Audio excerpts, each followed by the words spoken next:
গেল বছরের তুলনায় দাম কিছুটা বাড়ায় খুশি রাজবাড়ী ও ফরিদপুর জেলার পাট চাষিরা। শুরুতে পাট জাগ দেয়া নিয়ে শঙ্কা থাকলেও টানা বৃষ্টির কারণে হয়নি পানির অভাব। তবে পাট চাষে প্রয়োজনীয় উপকরণের খরচ বাড়ায় এখনও রয়ে গেছে হতাশা। পাট কাটা ও জাগ দেওয়ার কাজে ব্যস্ত সময় পার করছেন ফরিদপুরের চাষিরা। টানা বৃষ্টির কারণে ঠিক সময়ে পানির সরবরাহ থাকায় অন্যান্য বছরের চেয়ে ভালো মানের পাট ঘরে তুলতে পেরেছেন তারা। মিলছে ভালো দামও।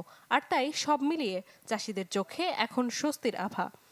বাজারের দাম 3800, 4000, 3900।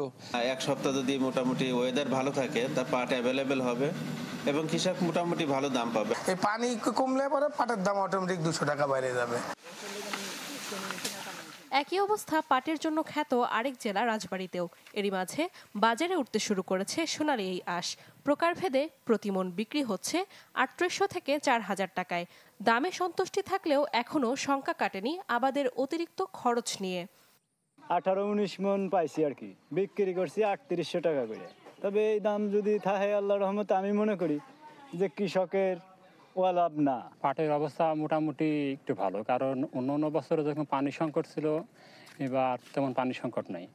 ফরিদপুর জেলায় চলতি মৌসুমে প্রায় 87,000 হেক্টর জমিতে পাটের উৎপাদন হয়েছে প্রায় 2 লাখ মেট্রিক টন। দর সন্তোষজনক হওয়ায় যার বাজার হতে পারে 2000 কোটি টাকা।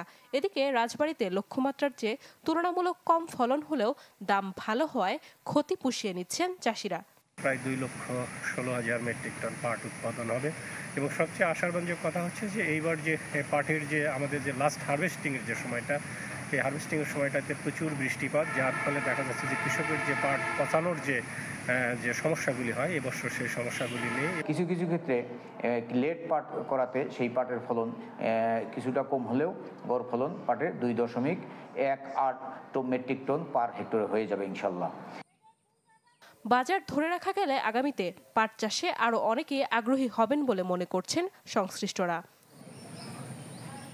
Desk report, channel 24।